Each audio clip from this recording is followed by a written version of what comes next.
Good morning, everybody. This is Gary Patterson coming to you with another update, this time regarding our school board meeting that was held yesterday afternoon, February 13th. Today is February 14th. It's Valentine's Day. Happy Valentine's to everybody out there.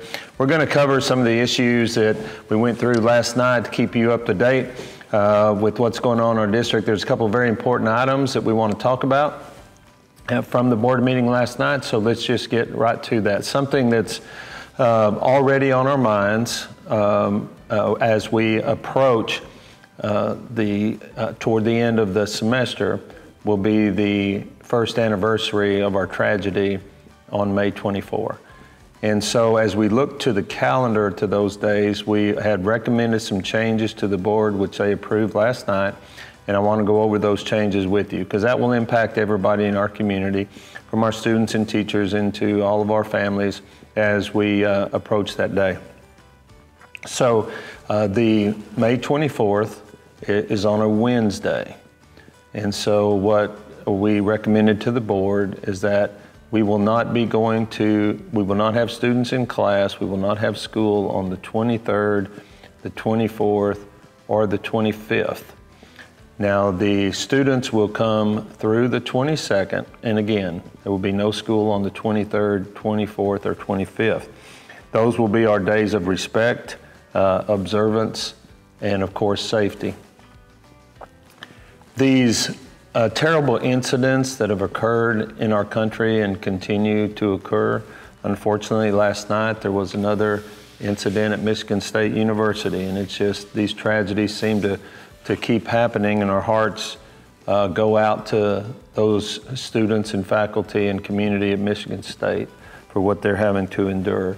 History tells us that these incidents are unique in their own way, but the aftermath of these incidents have a lot of commonalities, a lot of similarities, if you will. And history tells us as we approach the anniversary that some things will happen and not all good.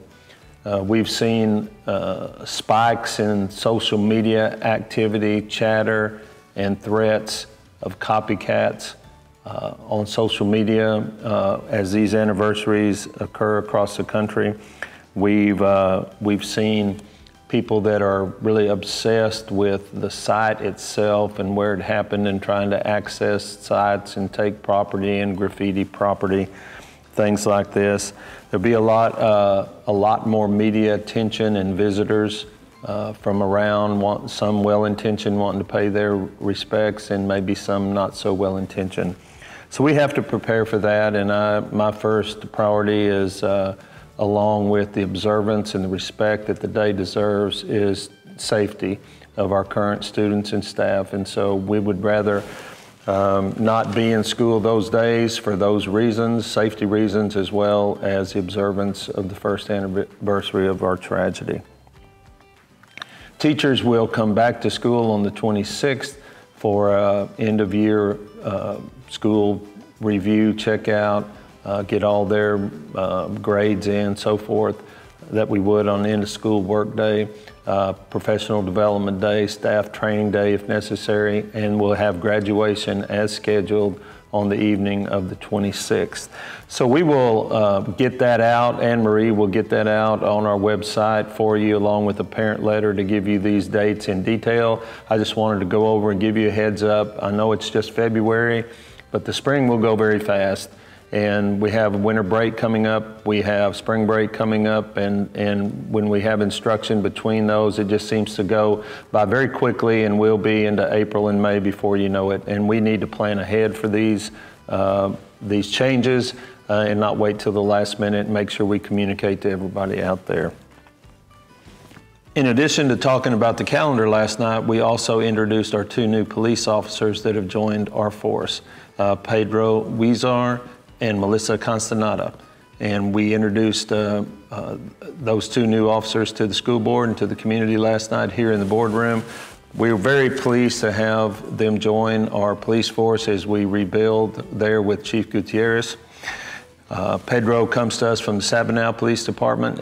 They live in Uvalde, him and his family. His children go to school in the district, and we're proud to have him join with us.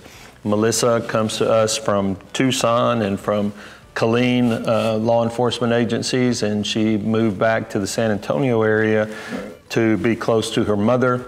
And so she felt a calling to come out here and talk to us about this, and we're so pleased with her joining the force, and they're going to be great additions. If you see them around our district, around our campuses, or at our events, please introduce yourself and tell them hello and welcome them to our community, because we're glad to have them.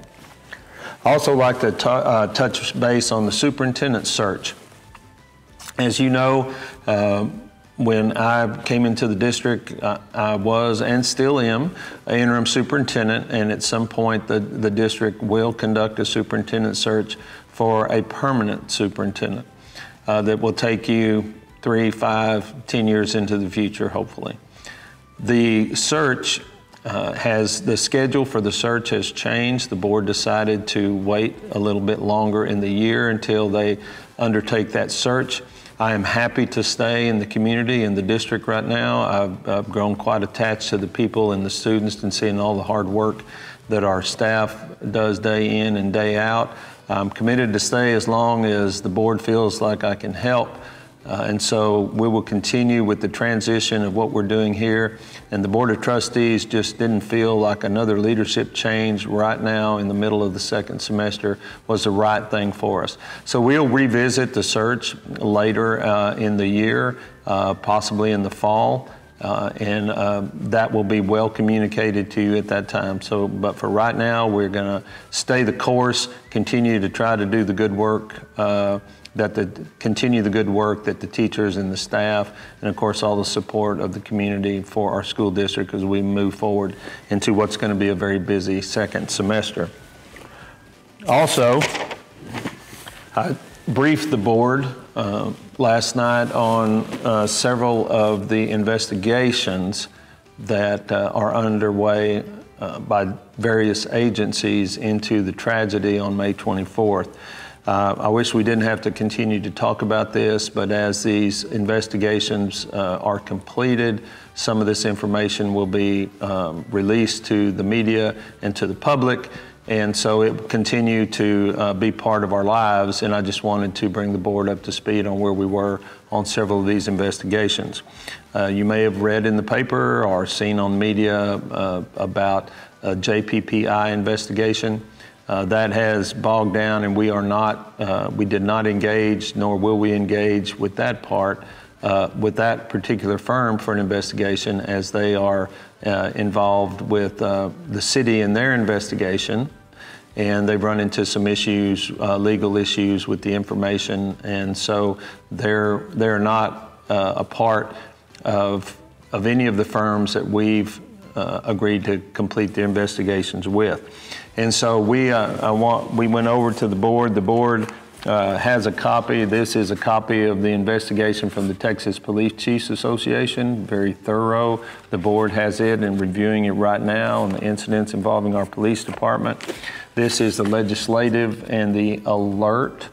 Alert stands for Advanced Law Enforcement Rapid Response Team. And so the alert and the legislature, House of Representatives, very comprehensive investigation into that. Also have an investigation by the District Safety, and this is the District Safety and Security Audit from the Texas Center of School Safety. So we have a lot of information that we're trying to work with. Investigating the incidents revolving around the tragedy. The Department of Justice is also completing an investigation, and that won't be complete for several months. The FBI and the Rangers are completing their own investigation, which is not completed. The City of Uvalde is conducting an investigation. So there's a lot of information. We feel like we have enough information about the incident to have a good idea of what happened, what went right, what went wrong, and learn and move forward. And so we're taking that information, our Board of Trustees reviewing it, and that will be part of our future plans as we not only continue to build our police department back, but look forward to building our school district better in the future as we move forward. Also last night, the board approved MOU, a memorandum of understanding with the city of Uvalde and the Uvalde Police Department, along with the UCISD Police Department. And we're always glad to work with the city, the mayor, the police chief, and our police chief and our school board, Mr. Fernandez, will sign that MOU. And memorandum of understanding between police departments is just how we're going to share resources, how we're going to maybe train together, we're going to work together, share together, learn together, and just have an understanding of how all that's going to happen. So we're very pleased and proud to have that as we continue to work with the city to make our communication systems better so our response teams can do a better job. So that's about it, everyone, for the board meeting. I want to remind you we do have winter break coming up, and everybody's looking forward to that here in the district, a little break. Also, all our spring activities at junior high and high school are kicking up. Our softball and baseball programs be getting underway. Our soccer program's already underway. We track and field, tennis, golf, all of those things. FFAs, stock shows, rodeo season, and UIL academic activities, all of those things be rolling. Our one-act play or theater or fine arts competition, our mariachis and our band will be in UIL competitions for concert and sight reading. Whole lot going on with all these great activities, and we have so many kids involved in all those activities. It's just a pleasure to watch and see. So come out, support our programs, support our schools, and we will talk to you again in a few days with another update. Thank you for tuning in. Thank you for all your support.